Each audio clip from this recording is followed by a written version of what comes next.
He ambled back toward the patrol car, and I buzzed down the window. He bent down and placed his hands on his knees. "And a good afternoon to you, sir," he said. Older than I had first thought. He was ruddy-faced with a tangled thatch of salt and pepper hair held in place by a black knit cap. His smile didn't show many teeth. I hesitated, loath to encroach on his world, and I suppose he mistook my hesitation for the arrogance of disapproval. "Wasn't speeding, was I?" he said, and grinned even wider. "No, sir," I said. "Do you want to lift into town?" One of his eyebrows shot up. "Say, that would be welcome, kind sir, but I tell you what, I sure do hate to leave my rig unattended along the highway." I looked at the mammoth bike and tried to calculate how it would fit. "It'll go in the trunk," I said. He straightened up and surveyed my county car. "That would be a mite tight."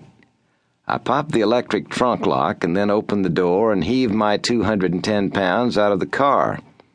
At 5 feet 10 inches, I stood nearly a head taller than the traveler, but when the two of us grunted to pick up the bicycle, his proved to be the stronger back. After he unstrapped the various packs, we pushed, heaved, and shoved until the bike's back tire was planted in one corner of the trunk, and the front forks were cranked around so that the front wheels stood vertically. He then nestled the packs on top of the bike. "She'll stay," I said. "We'll go slow." "What about the trunk lid, sir? You want to tie it so it doesn't flop up and down?" He produced a piece of brown twine from one coat pocket, and in another minute the trunk lid was secured, lashed down through the bike's chain crank to the lower trunk latch.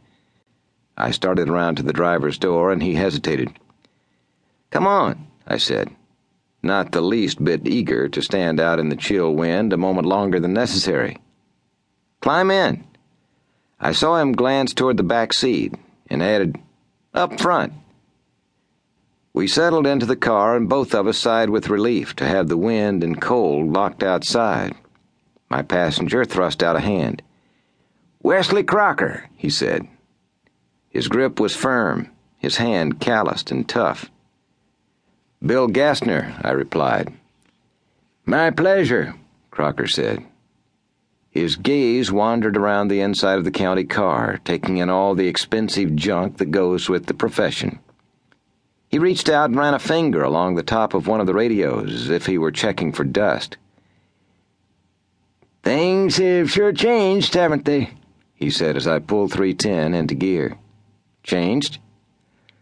"The law used to be just a man on horseback wearing a badge and a gun," Crocker said. He indicated the radio and computer stack that sat astride the transmission hump, then patted the fore end of the shotgun that rested in the electric lock. "Now look at all this." I shrugged. "Times change. I'd hate to be sitting on a horse in this weather." "You don't happen to have a cigarette, do you?" I grinned at the sudden change of subject. "Sorry, I don't smoke, Mr. Crocker." "You used to, though, didn't you?" I looked over at him with amusement. His eyebrows were enormous, tipped with the same gray that was creeping into his hair and week-old beard. "Yes, I used to." "Quit, huh?" I nodded, and Wesley Crocker continued.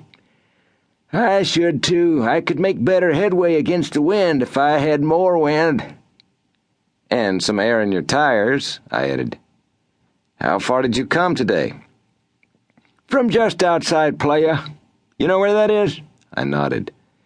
I almost said that my 24 years with the Posadas County Sheriff's Department probably had been enough time to learn the names of all 7 villages in the county, but I spared Wesley Crocker the sarcasm. His 17 miles of travel wasn't much to show for a day's work, but it was a hell of a lot more than I'd accomplished. "Tire went flat about 5 miles back. Course, I don't hurry, you know. I just kind of mosey along. There's a lot to see in this big country." "The middle of nowhere is what most tourists say," I chuckled. "But see, I just bet they aren't really looking when they say that. If they looked,